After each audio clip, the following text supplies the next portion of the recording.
How's it going, everyone? Jimbo Slice here. How you guys all doing today? Welcome to episode 9 of the Bostonian Wrestling Watchers podcast.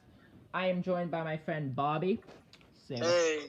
So, Matt was unable to make this week's podcast. Hopefully, he will be here next week.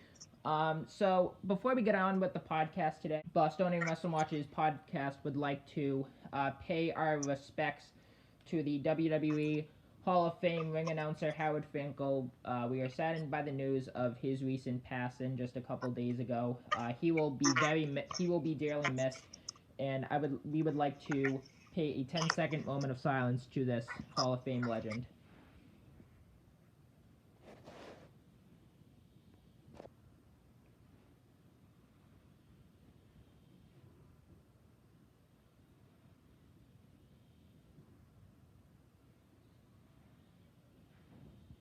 All right. So today, for this podcast, we are going to be talking about the releasings from WWE. Which took place this past Wednesday. WWE had released some superstars, some creative writers, Mike Chiodo, the referee. It was just a very saddened time for WWE because they had let go such great talent, and we had put together a top 10 list of superstars that were released and had caught us by surprise. For the superstars in creative writing and Mike Chiodo that are not on this list. Oh wait, Mike Chiodo is on number 4. My bad. We would like to say that we are very talented. We are very grateful for you guys putting on such great talent in the WWE, and thank you for making our childhood so great. So for the top 10 list today, we have Drake Maverick as number 1, coming in at number 1. And what would you like to say about Drake Maverick for his time in WWE? It was good. It was good for what it was. His highlights were probably the 24/7 title picture. Yeah. He was the general manager of 205 Live. Yep. Which I kind of forgot about. And it's a shame he finally got to wrestle again. Yeah. In the cruiserweight tournament on NXT, but yep, they just fired him. I know, it's very sad. Drake Maverick had actually released a video on social media of him, breaking down in tears of his recent releasing, and I would honestly like to. I feel bad for him. Yeah, he was a great individual. He had always tried, put his best foot forward, and it's very sad for his releasing. And I'll never forget his legendary moment at 2018 Survivor Series of him peeing his pants with his encounter of the Big Show. Very, very, very great moment. Man. Yeah, it's very sad. So where do you think he will be going after his WWE recent release? I have no clue. I'm thinking maybe TNA. I could see him managing TNA. I think that he has a lot of potential going into a business, and whatever business he does go into, they are definitely blessed to have such a great performer. Coming in at number 2 is the Brotherhood, Luke Gallows and Carl Anderson. Now, this was definitely surprising, to say the least. Yep. Luke Gallows and Carl Anderson had joined WWE right after they had left New Japan Wrestling. They were the faction, the club, everything was just so great. We will definitely miss Luke Gallows and Carl Anderson, and I wonder what they have in store with AJ Styles, considering he is a one-man band now. I heard AJ was almost done with wrestling in general. Wow. To spend more time with his family. Yeah. I mean, I could live the Boneyard match. Yep. That's probably a way of doing that. Yeah, Carl Anderson and Luke Gallows had made an appearance in that match, and it's very sad that they were released. And Luke Gallows and Carl Anderson had recently posted a teaser video of Tokyo, Japan, hinting that they would be making their return to New Japan Wrestling, which I am very excited for. They are going to be put on such great talent. and I cannot wait for what's yet to come for these two young individuals. So coming in at number 3, I chose this as number 3 because of his name. It's none other than the legend EC3. So Yeah. I think that EC3 was definitely underused in WWE. They had definitely could have done so much more with EC3, in my opinion. He was so great. I loved his NXT Takeover matches with Velveteen Dream. He was in that 8-man North American title ladder match. More. They could have easily done so much more with EC3, and I think that he's going to AEW. That's what I think he has been in talks with Chris Jericho. He is, I think, definitely going to go to AEW. I cannot wait for what is yet to come for EC3, and I am very sad for his releasing. That's fine. So for number 4, we have Mike Chioda. This was the WWE referee, and I would like to point out that he was actually my favorite WWE referee. He had refereed such great matches. For an example, a veteran ref. Yeah, Rock versus John Cena. He refereed that at WrestleMania 28. He was just a great legend referee, and I just don't see any point of releasing him. He's such great. He's so great. I mean, I haven't seen him much lately, so he's probably like retired or something. Yeah. That's what I was thinking, but I honestly they do with Kurt Angle. They're like retired, so I don't see them doing much after this since they're retired anyway. Yeah. Unless Mike Chioda isn't retired and I just haven't noticed him. Right. I feel like I would have. Yeah. Mike Chioda was definitely my favorite referee of all time. I would like to say thank you, Mike, for being such a great referee and putting on such great referee and such great entertaining matches, and you will definitely be missed. Number 5, coming at number 5, is Zack Ryder and Kurt Hawkins. This is a definite the Edgehead. You go first. Oh, after you. All right, I can almost understand Kurt Hawkins because he had like this whole 200 loss streak going, but right. That's not something you really want. Yeah. It was something, but not a good thing. Yeah, I mean, they had beaten the... So it's understandable for him to be released, but Zack's been there for like 15 years, I think. Yeah. He's been there it was like this while. It was actually this running joke, like Zack Ryder will never be released. Yeah, I was very surprised of their releasing. And to think about it, they had actually just won the Raw Tag Team Championships at last year's WrestleMania. Yeah. Against the... Of course, they lost them like right afterwards to like I think the Viking Raiders. They lost them to, yeah. Yep. Yeah, it was got squashed by them, I think. Yeah, it was honestly such a disappointing time. And who do you think? What company do you think Zack Ryder and Kurt Hawkins will be going to? Well, I'm not sure about Zack, but I'm pretty sure Kurt Hawkins will now have a match with Grim from Grimm's Toy Show. Grimm's Toy Show?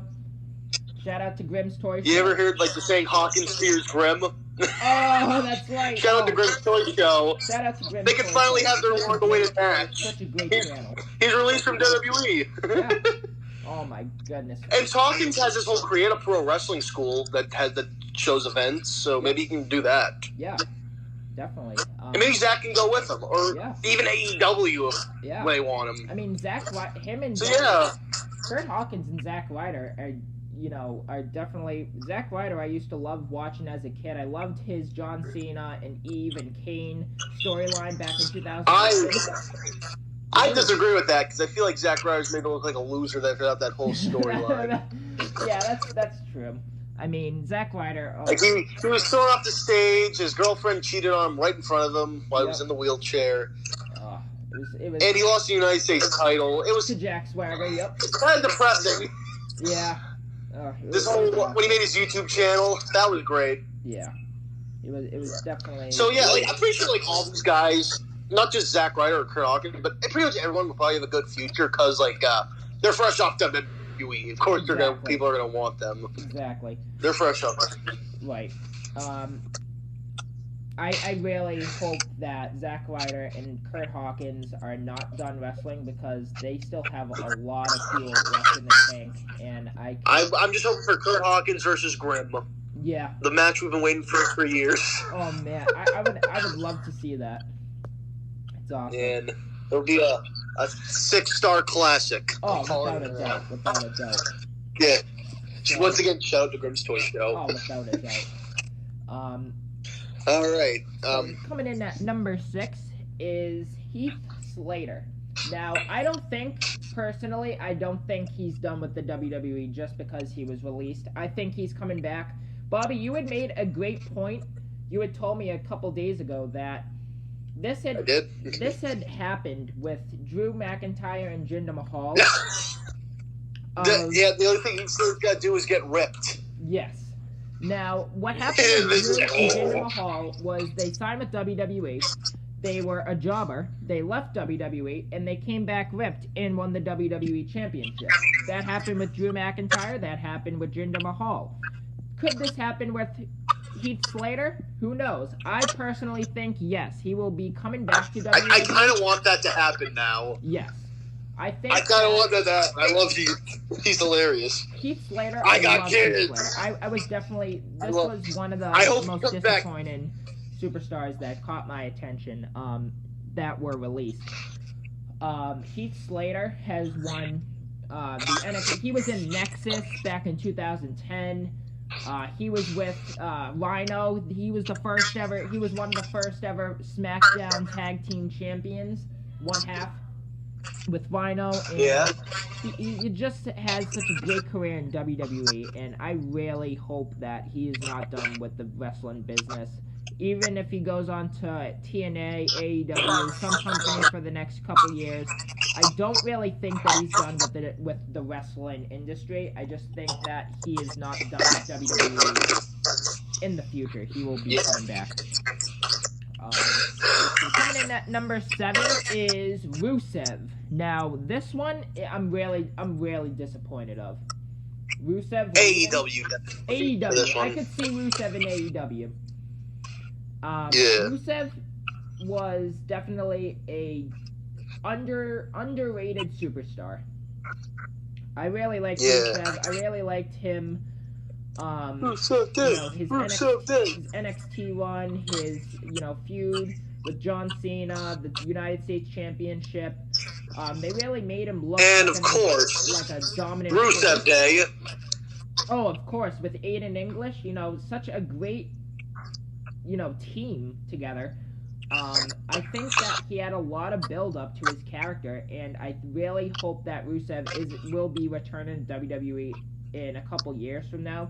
But I don't really see what the point was of releasing Rusev because he had just... Rusev wanted to be released anyway, actually. Really, yeah. I mean, he wanted to be released. His storyline with Bobby Lashley and Lana... His, storyline with Bobby Lashley and Lana were, I didn't really like it. He was still the most popular thing in that storyline. Yeah. People were still chanting Rusev during that storyline, no matter how bad it was. Yeah, that's true. I mean, people loved Rusev. I really liked that storyline, but I just felt bad for the guy because he was so underrated, and he was one of my favorites. And I just really hope that he comes back to the WWE, whether he returns to WWE, even if he goes on to AEW for the next couple years. I really hope that he comes back. And Lana's really disappointed as well. Probably. So coming in that. And I hope. Coming in that. And he becomes a biggest. Yep. So coming in at. And I hope. Is Sarah Logan. So. Yep. She was a part of the Riot Squad. I don't know what to say about her, to be honest. Yeah, I mean, she wasn't really used properly in the WWE. She's definitely an example of an underused superstar. I really think that Sarah Logan definitely has a bright future. She definitely, if her last match on this past Monday Night Raw against Shayna Baszler, Shayna Baszler injuring her arm to qualify for the Money in the Bank ladder match. I don't think that Sarah Logan, that would be a proper last match in the business. I don't think that that's very appropriate to put someone in that match and just kind of just like disgrace them like that. You know what I mean? Like, I feel like Sarah Logan had... I just think that they should have kept the Riot Squad. They shouldn't have broken them up. It was such a great faction in NXT. They had a lot of good moments in WWE, and I really feel like Sarah Logan I really feel bad for Sarah Logan because she was definitely underused, and I feel like Sarah Logan could have had a much brighter future becoming, even like the women's tag team champion. Like her with, Liv Morgan or Ruby Riott. It's sad that Sarah Logan was released, and I think that she might be going to TNA. My opinion, or she could possibly go back to NXT and kind of rebuild her character, but there's no chance. I don't see that happening. So number 9 is Primo and Epico. Now, Bobby, you had mentioned that this was a tag team that you had loved watching. Is that true? Primo is a legend. Primo is a legend. You hear that, ladies and gentlemen? Epico was really good too, but Primo was where the money was. That's right. You know why Primo wasn't on TV all the time? Why is that? Then they want to say it's because he was helping his dad out with his promotion. No, it was because he was too good to fight everyone in the promotion. It'd just be unfair. That's right. He just dominated anyone. They thought about getting Brock Lesnar to do it, but Primo would... Yeah, Brock Lesnar wouldn't stand a chance. They want Brock Lesnar to look bad. Brock Lesnar underneath the rug like it's nothing. Man. Nothing. Shout out to the great one making the Primo meme. Oh, yeah. Primo and Epico, when they defeated Not the Rock great one, I definitely in 2011 for the tag team champ... No, I believe it was 2011, 2012. No, it was 2012. Primo and Epico had won the tag team championships. They had a phenomenal run, with Rosa Mendez as their manager. I really feel like they had a lot of kind of talent. They had a lot of talent. They were capable of putting on a great match in the ring. Good luck. I don't think... Best of luck then with her dad's promotion. So, yeah. Primo what company what company would you like to see them in after their WWE release? They boost the stock of any company, really, especially Primo. They're definitely... they're very talented. I'm not going to lie, they're very talented. In those days, they are pretty talented. They do have talent. Yeah. Every wrestler has some sort of talent. Right. Whether it's Mike skill... But I think they're going to focus with their dad's promotion, help them out there. So, yeah. Yeah, I think... Let's go for life. If they were to return back to the wrestling business, I think that they would probably go back to NXT. But doesn't NXT count as the WWE? NXT is WWE. Yeah, like I thought it was like the main. Just like it, you were saying WWE versus NXT. NXT is WWE. Right. I think that. Yeah, it's run by like a different guy who works for the WWE. Yeah. At the end of the day, WWE is making money out of all those brands. That's right. Raw, SmackDown, NXT. WWE makes the money from them. That's right. I don't think that Primo and Epico would be returning to the main roster, possibly NXT, but if they were to return back in the wrestling business, I'd like to see them in AEW. I'd love to see them in AEW. So that's it, for all these superstars. I would like to say you have a bright future ahead of you, and let's get on with number 10. So this is the final one. This one was the most disappointing in the whole list. Hall of Fame legend Kurt Angle was released. How do you feel about this? I mean, when he was like already retired. Yeah, I mean, I don't know. Like, he was already like not doing anything we're anyway. talking about So a Hall of Famer that doesn't was really make a back difference. all the way in the Attitude Era. You know, when he he had a fought great The career, Rock, but Stone Cold. He even feuded with John Cena when John Cena made his debut.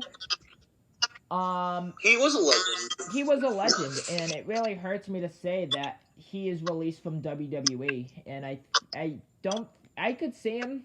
Could you possibly seeing him return to TNA? Not as a wrestler. He's like done with wrestling, I thought. Yeah, I could see him manage someone. Yo, what if Maybe- this? What if this? Jason Jordan in TNA with Kurt Angle managing him. What do you think about that? Well, Jason Jordan's not fired yet. He hasn't been. Jason Jordan hasn't been released. I don't think he can wrestle anymore. Yeah. Jason Jordan, I don't think he can wrestle anymore. I think he's got like injured and he can never wrestle again. Yeah, I mean, And then he chooses to be a backstage enforcer instead. Yeah, Kurt Angle was one of my. I know he's like a backstage kind of guy, like under the writing team or something. I'm not sure. Kurt Angle's like couple last matches, especially with Baron Corbin at last year's WrestleMania, that was like That should have been John. I say this with all due respect, but that match was absolutely garbage. It should have been John Cena. It should have been John Cena, and Kurt Angle should have beaten Baron Corbin. When he pulled off that moonsault off the top rope and he missed, and then Baron Corbin gave him the end of days, I thought to myself, wow, like, what is the matter with, like, what is not the matter with this? Here you have a legend being put down by a guy like Baron Corbin. Nothing against Baron Corbin. He's very talented, but I'm just saying for his final match, he definitely should have faced John Cena. You know, picked up, you know, it's almost like, what is it? Like 17 years in the making, 2002, 2019. Like, come on. I mean, John Cena would have been the perfect opponent for Kurt Angle, but it just didn't happen. And it was John Cena's first opponent on WWE TV. Yeah, like I said, with all due respect, you know, nothing against anyone, but I just think that Kurt Angle definitely should have at least won his last match in the WWE. With everything, with him put it on his body. I mean, he won a gold medal with a broken freaking neck. I mean, he's made of steel. He's a legend. That is actually it for the top 10 list. So is there anything you'd like to add before we end the podcast today, Bobby? I was honored to be in there live for Kurt Angle's final match, I guess. Yep. I was there at WrestleMania 35, and it was cool watching him wrestle, even though I didn't like his opponent. Yeah. Yeah, I mean... And that one last "You suck" chant. Yeah. Wow, you know... But yeah, that's all I have to say. Bet it was magical. I'd like to personally say thank you for every one of these superstars who were and were not on this top 10 list. I'd like to say thank you for your support in the WWE. Thank you for all of your thank you for your contributions to the company, because without all of you, you wouldn't. And who knows? Maybe WWE will hire these guys WWE what it is today. And all of the fans appreciate it. You know, you guys are going down in history as some of the top WWE superstars of all time. So we want to thank you so much from the bottom of our hearts. So I think that will be ending the Bostonian Wrestling Watchers podcast today. Thank you guys so much for tuning in, and we will see you next week in episode 10. Peace out. See ya.